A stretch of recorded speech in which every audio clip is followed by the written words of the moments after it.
Welcome to the Going Green podcast, and today we're going to have a look at astroturfing and the climate denial machine.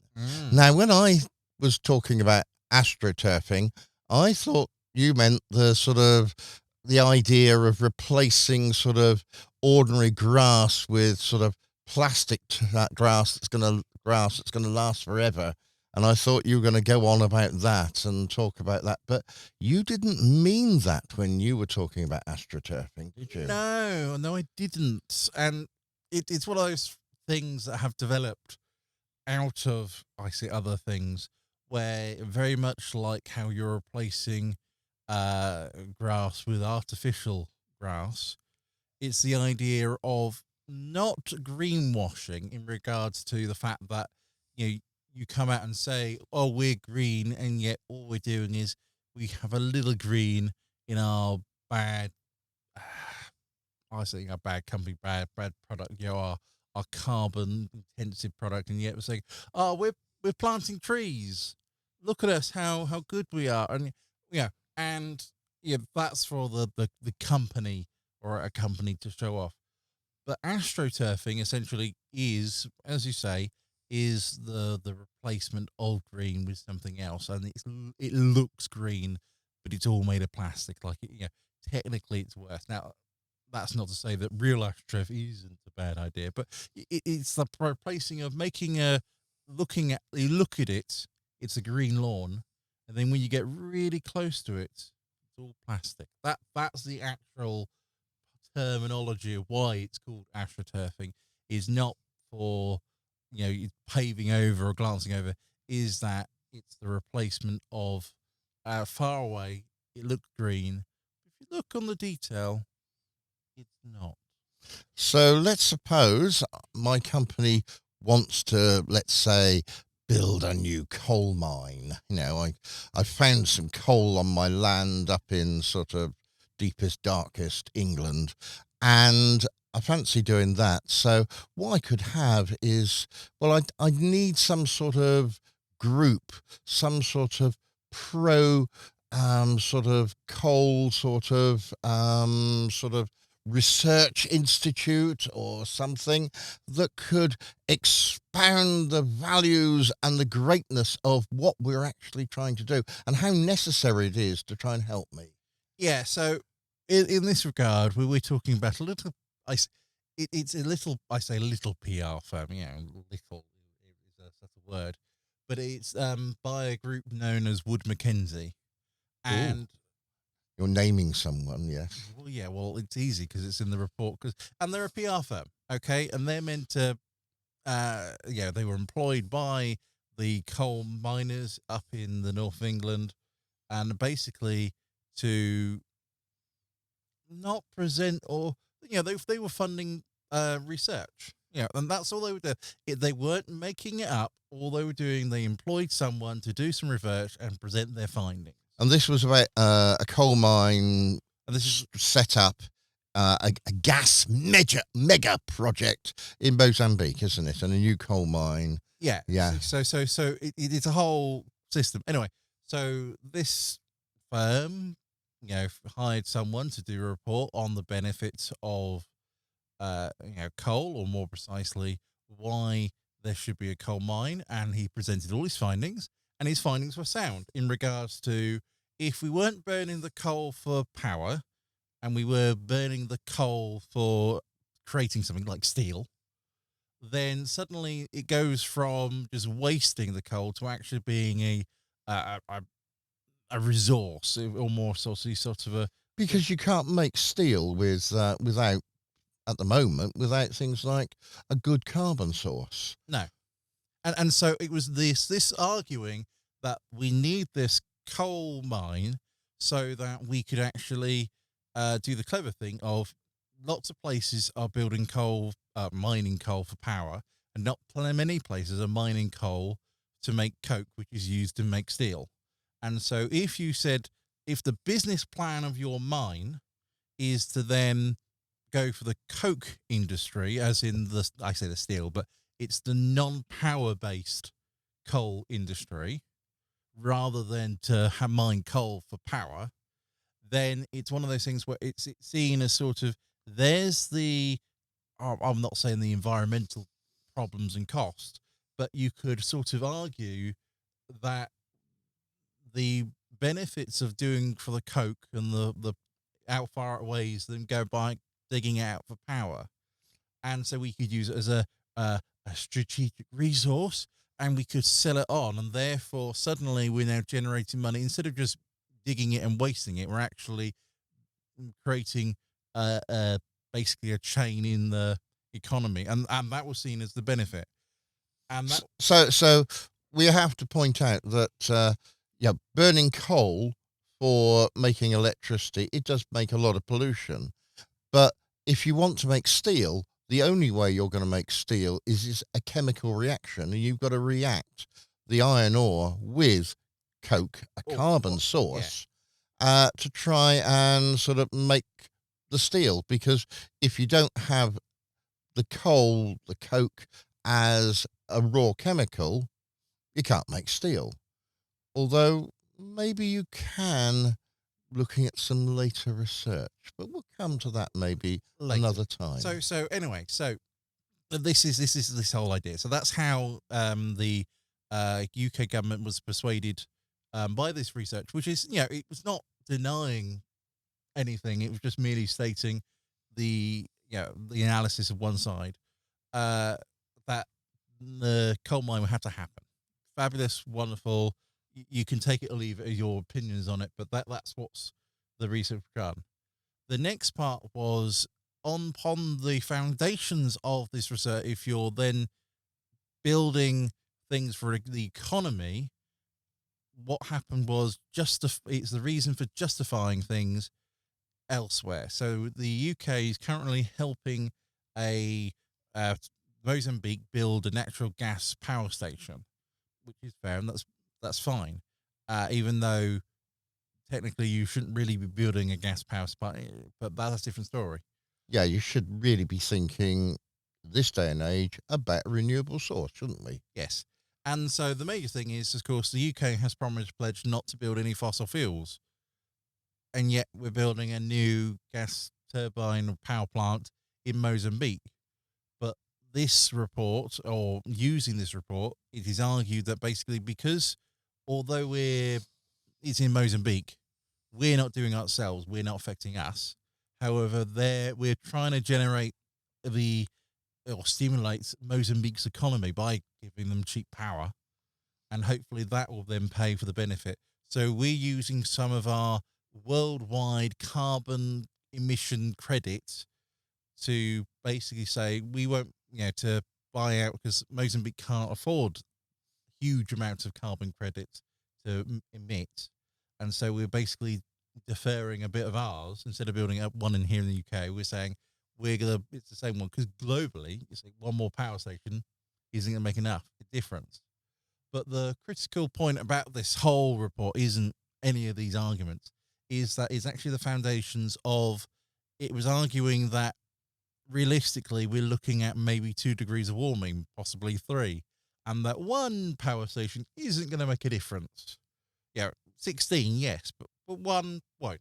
And if every country built one, that's a problem. But since we're not going to build one in the UK and we're using it in Mozambique hasn't got any, it's the economics. And there's another argument that if we didn't help Mozambique build a gas power plant, they might actually just build a coal power station. Correct. So this is the argument, I suppose, isn't it? That you're saying, well, yes, it's better to build gas because there's less pollution from that than from coal. And that is a realistic argument. But this is, the but is the crucial thing. See, as I said earlier, this report was the coal miners paid this Wood Mackenzie firm, who then sought out and did all this research. You see, now it's in the coal mine's interest to get approval, and so they hired the PR firm, which sent down the whole chain of events. But at the end of the day, this report persuaded the government to actually finalize and allow the coal mine to happen, or allow us, Mozambique, to be lawful, because it's one of those things, is because, and it's all paid for by this coal mining company. And so suddenly you can see that what they've done is they've created a bit of research, which is all truthful. Nothing, there's no lies yet, but it was paid for by the fossil fuel, in so that they can basically have a mine, a fossil fuel mine. It is part of the problem here. Not that the report lies or I tell you a lie. It's I don't tell you all the truth. It's basically lying by omission.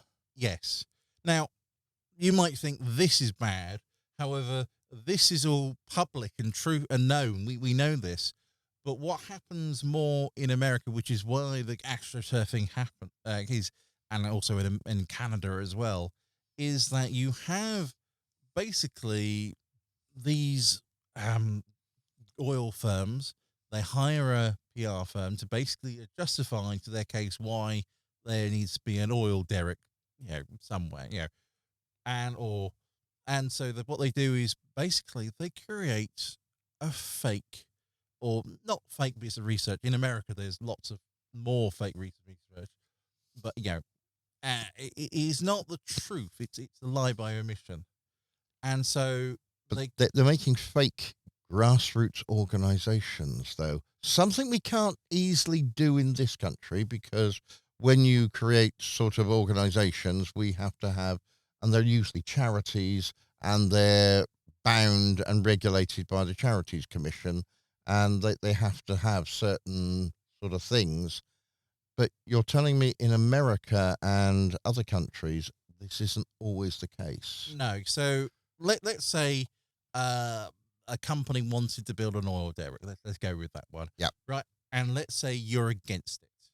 So you set up a group and you say, we're against it. And you tell your state or your government official that if you give them that, we don't want this. The population who voted you in says, do not go for it. Right. And so that's a normal grassroots movement. That's fine. That's happy. And if you say, you look at any organization, sort of, people for clean air and all those sorts of things, they're fine. What happens is, of course, these firms say, right, we need to persuade the politicians to, basically Think our way. And politicians only listen to people, because we're a PR, we're a firm, and although we can give them money, we have to say so, and then, they might say, oh, but I have to declare that you gave me money, and people then know that this decision, and therefore I have to declare an interest, and then it doesn't work that way. But if I'm persuaded, if that politician is persuaded by a group of people, as opposed to a company, then suddenly they don't have to declare interests, or that and suddenly it can pass, because obviously they are allowed to vote, because they've got no conflict of interest. So we're talking about making now a pro derrick sort of company, Well, or organization, by the people who are going to gain, by this town that's going to gain a terrific amount of employment from that. yes, and it's seen as sort of the benefits of all the employment, or they say they're going to do all these things, or the emissions need to be lowered, because obviously they need to be seeing as clear air. But you can look up all these groups, and it's a horrific name, and usually at the end of it, all the group is usually, say, funded by someone, I don't know, like that, funded by ExxonMobil, who knows. And you'll find that actually the group, this fake grassroots people, is actually filled with non-members, or more precise, 0 people, except they're using stock images, which is fine, and that's happy. There's no problem. Yeah, because lots of people have to use stock images. Yeah, I don't have a picture of this. I'll use a stock image. Fine. Yeah, and they make a quote up. This is, as I said, this is a PR firm's job, essentially. And so suddenly they create a fake group of people who have views that are for the oil derrick. And so they then write a petition and they sign the petition, all the names of these fake people that they've generated and come up with, and hand them to the politician and saying, "We are the people for of Oil Derricks United, and we believe that oil derricks should be allowed." And the politicians then read the thing and said, "Well, if 1,000 people have written to me uh, about saying they want the oil derrick, and only 3 people said they don't want the oil derrick, well, I'm going to have to take the populist view that an oil derrick is what should be put into our town." And of course, what that person doesn't know was that, well, they do know there was a spontaneous sort of march by lots of people, and there were pictures of this little rally Exactly. and march, which may possibly have not taken place. Exactly. Or the crowd who were taking pictures of, they were funded by crowds for events, and where basically we hires people to come to them, and they basically give them the placards, and then they take pictures of them. See, but of course, as I said, they were paid, and so they're not technically um they weren't free people. They were employees, or they were, Yeah. that sort of thing. And suddenly you can then see that sort of this a shade of money and influence are coming across and thing. And you see the poor politician, you see, they can't tell the difference between what is a real movement, what's a fake movement. Because of course, who knows whether the Janet Smith or uh, Bill Blogs. Bill Blogs are real people, because, well, the little town, we've got 1,000 people in it. Are you going to bother to check up on everything to make sure it's correct? I saw this same thing happening on the news about a certain sort of group in Russia, and they were objecting to something. And when we looked at this, all those people were paid by the government to go and have a spontaneous sort of demonstration. Yes. And so, so as we say, it's sort of this idea of astroturfing isn't new. It's not new. All we're doing is now we're putting a name on it. That's all we're doing.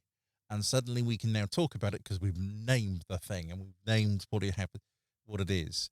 And it's one of those things where now it's being used to leverage things in certain positions, such as putting those oil derricks in. Yeah. Where the people who benefit are actually the oil derrick owners, who of course paid for a PR firm to lobby the government or the politicians so that an oil derrick can be put there. And so it benefits the oil firm, and all they have to do is say, former protest group called Energy Citizens or something like that, and basically either directly or indirectly, and that's the clever one, when they can indirectly fund these people to do something. So by the time you've managed to go through all the sort of shell companies and work out where the money really did come from, well, everything's happened. Yeah, and the oil derrick's been built, and you can say, wait, hang on, you that was a conflict of interest. You've bamboozled me. Yeah, but this little organisation that I made, this Energy Citizens here, they weren't designed to influence politicians. No, they just went out and did a protest. We didn't do anything else about that, did we? No, and so is it? It's hard to find out then, isn't it? Is it bad or hard to find out? Now, as I said, in the UK, we've got some slightly better charity regulator or who monitors these things and makes sure, and making sure that, say, like was it Extinction Rebellion work as a proper charity and organisation, and they're not sort of funded by a hidden sort of deep dark firm of what cabal of whatever, that they're actually real thing and done by donations by the people for the people. And that's what they regulate, and that's fine. But in, of course, other places there isn't as tight. You look at sort of how many of these movements there are. You just literally, if you want a position, you just type in sort of what is my position essentially, and then for organizations, and you'll probably find there is at least several groups arguing for or against a particular thing, and you'll find that actually both groups arguing both for and against are paid for by this. I say the same firm, but are paid for by the same people, and who basically want to create this argument so that basically, because you don't want a one-sided argument because that looks fake, but having this two-way argument, whoa, that looks real, and then suddenly people perceive it as real, and it says, well, Matt Smith, he was, I empathize, or I believe he's sort of agree with his statement, therefore I take on his belief. So I've now taken on a fake person's belief. And there's so much evidence for this because you can go to the website, and there's a website, and you've got all this evidence that's put down on this website about this fake organization, because it's all, again, just manufactured. Yeah, and it's one of those things where there's nothing wrong with this. It's not illegal to manufacture it. It's just not really I won't say the truth, but it's hiding the real goodness from it, which is the bad point about how, as I say, it looks green from the distance, but the closer you look, the more oily or plasticky it gets. And we could talk about all sorts of the deep money connections and oil firms and trying to persuade things, and then you can go that deep, but there's really no point because, of course, as we said, governments do it all the time, and non-oil firms do it. It's just people who want to change. Well, the smoking lobby did a large amount of that, didn't they, Paul? They did quite a lot of pro-smoking sort of things, and sometimes even by putting up an anti-smoking thing, you think, oh, this is helping, but the anti-smoking then is actually not very good and comes up with extremely poor evidence, and you're thinking to yourself, well, these aren't very good, well, these can't be right, so therefore the other people must be right. Yeah. And a very classic thing, which you might not understand, which is why we can talk about it, is when you see dental adverts and you say 9 out of 10 dentists agree with us. And the answer is... But you read the small print. You read the small print and they say only 250 dentists were asked. And then it turns out that they only asked dentists who would agree with them. Yes. It's sort of like if I want to go and talk to people about sort of what's their favourite drink. And so what I do is I go into a coffee house and I ask the people there, what's their favourite drink? And surprisingly, most of the people there will say coffee. Now, the reason, of course, is it's a biased group. Whereas if we can take just, if you like, more people off the streets, we would actually see a very different answer to that. So you can manipulate information very easily because there are, as we know, Paul, there are 3 types of lies. Oh, yes. There are lies, there are the awful lies, let's call them damn lies, and of course there are statistics. And Paul is a great fan of showing me some interesting graphs which have been turned upside down or various things to try and convince me that what is true isn't true. And well, it's some of the data is really sort of convincing until you really start to read it, and then you realize this isn't saying what it's supposed to be saying. It's saying something completely different. Yes, well, it's always classical, of course. You look at a pie chart, and the total is something like 120%. A pie chart's meant to be a percentage of 100. 120%. That's a bit fishy there. So, you know, but as I said, but this is where they haven't lied. This is where the problem is they aren't lying. They've got the statistic. They just sort of, 70% agree. Yeah, but 30% disagree. And so you've got this two groups, you see, and now you can say, well, 100% of the people who disagree agree with me. And suddenly I've made people who disagree agree with you. It's interesting how we can actually try and do this. We're being unkind to PR firms, but basically they are often the front end of giving out an image. They're creating an image. Yeah. It can be done by the company themselves, but to create an image and to create this image, sometimes we have to sort of look elsewhere, and you're finding that this is where these PR companies are. They are the elsewhere as well. And the point we're trying to make is sort of, these PR firms have been paid a lot of money to make this stuff. Making it is, they've got no problem because that's how they, these PR firms aren't necessarily evil because, of course, they're being paid to do a job. Now, should they be more ethical in their clientele? The answer is probably. And that's their problem as opposed to anything else. But that's not really an issue for the PR firm because, of course, they've been paid. They job in the market. People, they're happy to receive cash. There's not much of a problem. We're not.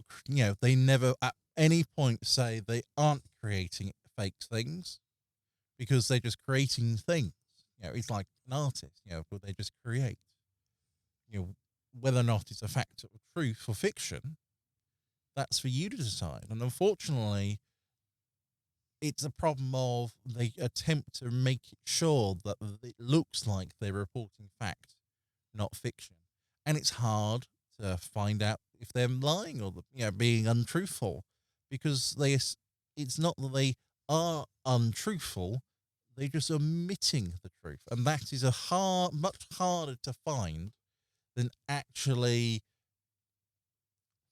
Yeah, it's very hard to find something. It's like, can you prove that you were somewhere? And generally, yeah, I can prove. I got my ticket. I had a photograph. But now prove you weren't somewhere, and that's much more difficult. And sometimes the only way you can prove something is not true is by proving you were somewhere else, or maybe like that. But the problem of proving something isn't true always is much more difficult. This is the problem that we had with the smoking bans, trying to basically persuade people that smoking wasn't good for you. The smoking system, the companies, they never said smoking was good for you. They said if you smoke, you look cool. Yeah. Okay. And you could look cool. Although I'm not really sure how with something sort of trying to catch fire to your fingers actually made you look cool. But they tried to make things look that way, and they tried to sort of work on sort of super logos, and they talked about their company without actually mentioning what their company does or did. And that is this idea of astroturfing.